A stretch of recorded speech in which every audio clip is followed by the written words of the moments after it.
It is now 6:15. Betsy Kling, a lot to talk about tonight. Yeah, there's just a little bit going on. Our weather is so calm right now, so it's almost hard to kind of wrap your head around the fact that there's wildfires in the west, and there's, of course, a hurricane making landfall right now. But for our evening, it is still beautiful out there. Hopefully you have a chance to enjoy it. Temperatures are going to fade back through the 70s into the upper 60s by the midnight hour, and we do have just a few high thin clouds that are trying to pass through the area. That's all associated with a little wave that is working its way through the Great Lakes region tonight. Not expected to be a factor for us in our forecast, and you can see kind of the northern fringes of the tropical envelope that is coming along with Hurricane Francine well to the south. So if we're kind of putting the pieces on the board for everybody, we have a huge area of high pressure that is banked over New England. That is a major player in our forecast over the next several days. Not just our forecast, but it's also going to play with Francine. And then out to the west, that's where the warm air is, and that warm air is on the move. So if we have high pressure pushing to the south, we have warm air that's coming north. Francine has basically got nowhere to go.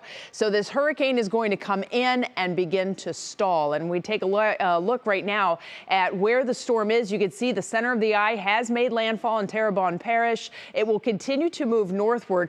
Just before landfall, we saw a huge uptick in thunderstorm development right on the shoreline as this is moving in. So New Orleans actually could get hit a little harder than they were anticipating, as this is a Category 2 storm that is making landfall right now. And you can see the uptick in all of those thunderstorms as they blew up right on the coast and are continuing to move inland.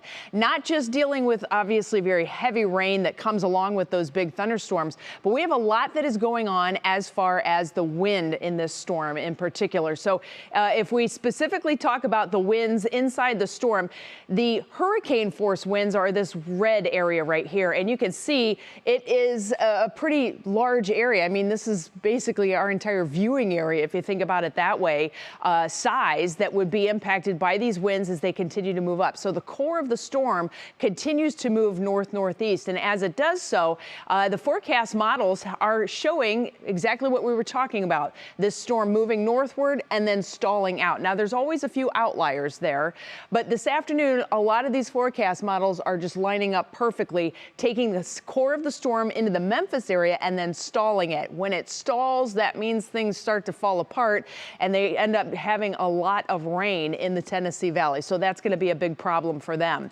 So the official track from the National Hurricane Center does take this thing farther to the north as the core begins to fall apart. 35-mile-per-hour winds by Thursday. Once we get into Friday, then we're talking about the winds backing off to 25 miles per hour. But remember, there's a ton of rain that continues to overspread southern Mississippi River Valley. So in the big picture forecast, as the storm continues to move northward, here comes that area of high pressure, putting the brakes on the storm center itself. You can see where all the clouds try to make it into northeast Ohio, but the high pressure is winning out. We miss out on all the rain. We're going to miss out on a lot of the clouds. I think we're going to get a few more breaks than anticipated earlier this week. But as for right now, the heat is still coming in on the north side of the storm, and we will end up getting some rain, but it's not until way down the pike, and it's actually from a secondary tropical system that may blow up off the east coast and move inland, and that wouldn't be until the middle of next week. So unfortunately, our dry weather continues.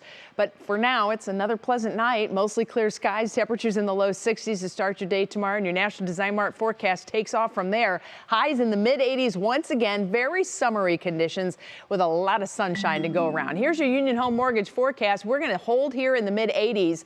As you can see, some clouds come in. That's all courtesy of Francine. And then early next week, we'll be on the lookout for some rain chances that begin to slide in from the south as another storm system pops up. We're going to talk more about that coming up tomorrow and on Friday. But right now, all eyes on Francine and our thoughts with the folks in Louisiana tonight. No doubt about it. Yeah. All right, Betsy. Thank you.